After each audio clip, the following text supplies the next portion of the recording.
ಅದಕ್ಕೆ ಸ್ನೇಹಿತರೆ ನಾನು ಹೇಳ್ತೀನಿ, ದಯವಿಟ್ಟು ನೀವು ನಿಮ್ಮ ಆರೋಗ್ಯ, ನಿಮ್ಮ ಮಕ್ಕಳ ಮೊಮ್ಮಕ್ಕಳ ಅವರ ಭವಿಷ್ಯ ಇವೆರಡು ಆರೋಗ್ಯದ ಮೇಲೆ ಇದೆ. ಇವತ್ತು ದುಡ್ಡು ಎಲ್ಲರೂ ಸಂಪಾದನೆ ಮಾಡ್ತಾ ಇದ್ದಾರೆ, ಪ್ರತಿಯೊಬ್ಬರು ಸಂಪಾದನೆ ಮಾಡ್ತಾ ಇದ್ದಾರೆ, ಆದರೆ ಆರೋಗ್ಯನ ಮರಿತಾ ಇದ್ದಾರೆ. ನಾನು ಹೇಳೋದಿಷ್ಟೇ, ನೀವು ಆರೋಗ್ಯದ ಗಮನ ಕೊಡಿ. ನಿಮ್ಮ ಪೀಳಿಗೆಗೆ ಇದನ್ನು ಪಾಠ ಮಾಡಿ. ಯಾವ ರೀತಿ ಇದನ್ನು ತರಕಾರಿ ಬೆಳೆಸೋದಾಗಲಿ, ಅದನ್ನು ಗೊಬ್ಬರ ಹಾಕಿ, ಗೊಬ್ಬರ ಅಂದರೆ ಸಾವಯವ ಗೊಬ್ಬರ ಹಾಕಿ ಅದನ್ನು ಬೆಳೆಸಿ ಅವ್ರಿಗೆ ತಿನ್ನಿಸಿ ಅದನ್ನು ಕಲಿಸಿ. ಅವಾಗಷ್ಟೇ ನಮ್ಮ ಮುಂದಿನ ಪೀಳಿಗೆ ಖಂಡಿತ ಚೆನ್ನಾಗಿರುತ್ತೆ. ಆಯುಷ್ಯು, ಆರೋಗ್ಯ ಎಲ್ಲ ಚೆನ್ನಾಗಿ ಇಂಪ್ರೂವ್ ಆಗುತ್ತೆ. ನಮಸ್ಕಾರ ಸ್ನೇಹಿತರೆ, ನಾನು ನಿಮ್ಮ ಡಾಕ್ಟರ್ ತುಳಸಿ ಪ್ರಸಾದ್. ನನ್ನ ಚಾನಲ್ಲು ಸ್ವಸ್ಥ ಮಣ್ಣು ಸಮೃದ್ಧಿ ಜೀವನಕ್ಕೆ ಸ್ವಾಗತ.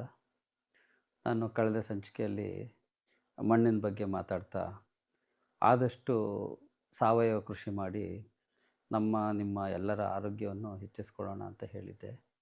ಈಗ ಅದನ್ನು ಮುಂದುವರಿದ ಭಾಗವಾಗಿ ನಾನೇನು ಮಾಡ್ತಾಯಿದ್ದೀನಿ, ಇನ್ನೂ ಸ್ವಲ್ಪ ಹೆಚ್ಚಿನ ವಿಷಯಗಳನ್ನ ನಿಮ್ಮ ಮುಂದೆ ಇಡೋಕ್ಕೆ ಇಷ್ಟಪಡ್ತಾಯಿದ್ದೀನಿ. ಈಗೆಲ್ಲ ಏನು ಮಾಡ್ತಾಯಿದ್ದೀವಿ, ರಾಸಾಯನಿಕ ಗೊಬ್ಬರ ಹಾಕಿ ಭೂಮಿನ ಹಾಳು ಮಾಡ್ತಾಯಿದ್ದೀವಿ ಅಂತ ನಾವು ಹೇಳಿದ್ದೆ. ಅದೊಂದೇ ಕಾರಣದಿಂದನೇ ಭೂಮಿ ಹಾಳು ಮಾಡ್ತಾಯಿಲ್ಲ.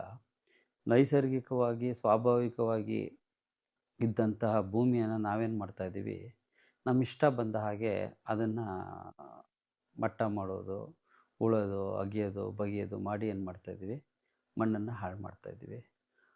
ಹಾಗಾಗಿ ಏನಾಗ್ತಾಯಿದೆ, ನಮ್ಮ ರೈತರ ಸಮಸ್ಯೆಗಳೆಲ್ಲ ದಿನೇ ದಿನೇ ಹೆಚ್ಚಾಗ್ತಾ ಇದೆ. ಯಾವ ರೀತಿ ಅಂತೀರ ಸ್ನೇಹಿತರೆ? ಹಿಂದೆ ಯಾವ JCB, ಹಿಟಾಚಿ ಟ್ರ್ಯಾಕ್ಟ್ರುಗಳು ತುಂಬ ಕಡಿಮೆ ಇರಲಿಲ್ಲ, ಇದ್ರೂ ಬರೀ ಟ್ರ್ಯಾಕ್ಟ್ರುಗಳು ಇರ್ತಿತ್ತು. ಆಗೇನಾಗ್ತಾಯಿತ್ತು, ಭೂಮಿ ಹಳ್ಳ ದಿಬ್ಬ ಈ ರೀತಿ ಎಲ್ಲ ಇರ್ತಾಯಿತ್ತು. ಅವಾಗೇನು ಮಾಡ್ತಾಯಿತ್ತು, ನೀರೇನಾಗ್ತಿತ್ತು, ಹೆಚ್ಚಾದಂಥ ಮಳೆ ಏನಾಗ್ತಾಯಿತ್ತು, ಯಾವುದೇ ಬೆಳೆ ಮಾಡಿದರೂ ಅಲ್ಲಲ್ಲಿ ನಿಂತ್ಕೊಳ್ದೇ ಏನಾಗ್ತಿತ್ತು, ಸರಾಗವಾಗಿ ಏನಾಗ್ತಿತ್ತು, ಹೋಗ್ತಾಯಿತ್ತು. ಹಾಗಾಗಿ ಯಾವುದೇ ಬೇರುಗಳೆಲ್ಲ ಕೊಳೆಯೋದಾಗಲಿ, ಬೆಳೆ ಹಾನಿಯಾಗಲಿ ಆಗ್ತಾಯಿರಲಿಲ್ಲ. ಯಾವಾಗ ಈ JCB, ಹಿಟಾಚಿಗಳೆಲ್ಲ ಬಂತೋ ಅವಾಗೇನಾಗ್ತು, ಭೂಮಿಯೆಲ್ಲನೂ ನಾವೇನು ಮಾಡ್ತಾಯಿದ್ದೀವಿ, ಮಟ್ಟ ಮಾಡಿಸ್ಕೊಳ್ಳೋದು. ಯಾವ್ಯಾವ ಹಳ್ಳ ಕೊಳ್ಳ ಏನೇನಿತ್ತು ಅದನ್ನೆಲ್ಲ ನಾವೇನು ಮಾಡ್ತಾಯಿದ್ದೀವಿ, ಮುಚ್ತಾ ಇದ್ದೀವಿ. ಹೀಗಾಗಿ ಏನಾಗ್ತಾಯಿದೆ, ಅಂತರ್ಜಲ ಏನಾಗ್ತಾಯಿದೆ, ಕಡಿಮೆ ಆಗ್ತಾ ಬರ್ತಾಯಿದೆ. ಮಳೆ ಜೋರಾಗಿ ಬಂದ 4-5 ದಿವಸ ಬಂದ ತಕ್ಷಣ ಏನಾಗುತ್ತೆ, ಭೂಮಿ ಮೇಲೆ ಹಾಗೇ ನಿಂತ್ಕೊಳ್ಳುತ್ತೆ. ಹೊಲಗಳೆಲ್ಲ ಏನಾಗ್ತಾಯಿದೆ, ಗದ್ದೆಗಳಾಗ್ತಾಯಿದೆ. ಗದ್ದೆಗಳನ್ನೇನೋ ಮಟ್ಟ ಮಾಡಿಸ್ಕೊತಾ ಇದ್ದರು.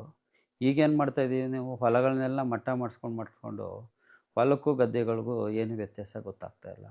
ಹಾಗಾಗಿ ಏನಾಗ್ತಾಯಿದೆ, ಹೊಲಗಳಲ್ಲಿ ಏನಾಗ್ತದೆ, ಜೋರಾಗಿ ಮಳೆ ಬಂತು, ಅಲ್ಲೇನಾಗುತ್ತೆ, 3-4 ದಿವಸ ನೀರು ನಿಂತ್ಕೊಳ್ಳುತ್ತೆ, ಬೆಳೆ ಎಲ್ಲ ಹಾಳಾಯಿತು. ಅತಿವೃಷ್ಟಿ ಅಂತ ನಾವು ಅದಕ್ಕೆ ಹೇಳ್ತಾ ಕೂತಿದ್ವಿ. ಹಿಂದೆ ಎಲ್ಲ ಮಳೆ ಬೀಳ್ತಿರ್ಲಿಲ್ವಾ, ಆವಾಗ ಈ ಥರ ಏನಾರು ನಷ್ಟ ಆಗ್ತಿತ್ತಾ? ಅದೇ ಈಗ ಯಾಕೆ ಆಗ್ತಾಯಿದೆ, 5-6 ದಿನ ಮಳೆಗಾಲದಲ್ಲಿ 1 ವಾರ ತಿಂಗಳುಗಟ್ಟಲೆ ಮಳೆ ಬರುತ್ತೆ. ಹಾಗಾದ ತಕ್ಷಣ ಏನು ಸಮಸ್ಯೆನ ಹಿಂದೆ ಆಗ್ತಾ ಇರಲಿಲ್ಲ. ಅದೇ ಇವಾಗೇನು 5-6 ದಿನ ಮಳೆ ಬಂತು ಅಂದರೂ ಸಾಕು, 1 ವಾರ ಕಳೀತು ಅಂದರೂ ಸಾಕು, ಬೆಳೆ ಹಾನಿ ಆಯಿತು ಅಂತ ನಾವು ಇವತ್ತು ರೈತರೆಲ್ಲರೂ ಗೋಳಾಡುವಂಥ ಪರಿಸ್ಥಿತಿ ಇದೆ. ಅದೇ ಇನ್ನೊಂದು 15 ದಿನ ಕಳೀತು, ಮಳೆನೇ ಇಲ್ಲ ಅಂತ ಅಂದ ತಕ್ಷಣ ಮಳೆನೇ ಇಲ್ಲ, ಬಿಸಿಲಿಗೆಲ್ಲ ಹೋಗ್ತಾ ಇದೆ ಅಂತ ಒದ್ದಾಡೋವಂಥ ಪರಿಸ್ಥಿತಿ ಬರ್ತಾಯಿದೆ. ಈ ಎಲ್ಲ ಸಮಸ್ಯೆಗೆ ಏನು ಕಾರಣ ಅಂತ ಅಂದರೆ, ನಾವು ಹಿಂದೆ ಭೂಮಿಲಿ ಏನಾಗ್ತಾಯಿತ್ತು ಅಂತ ಅಂದರೆ, ಅದು ನೀರು ಹರಿಯೋದಕ್ಕೆ ಅದ್ರ ಜಾಗನ ಅದೇ ಹುಡುಕೊಂಡಿರ್ತಿತ್ತು.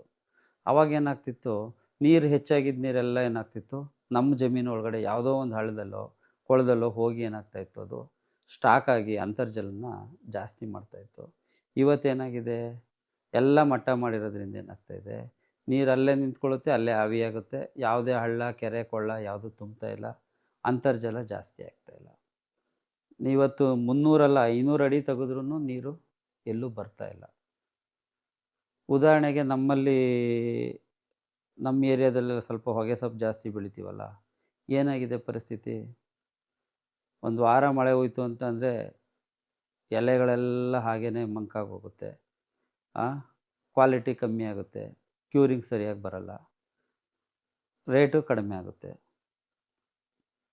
ಹಾಗೆ ಮಳೆ ಏನಾರು ಹೊರಟೋಯ್ತು ಅಂತಂದ್ರೂ ಇಳುವರಿ ಬರೋದಿಲ್ಲ, ಆವಾಗಲೂ ಸಮಸ್ಯೆ ಆಗುತ್ತೆ.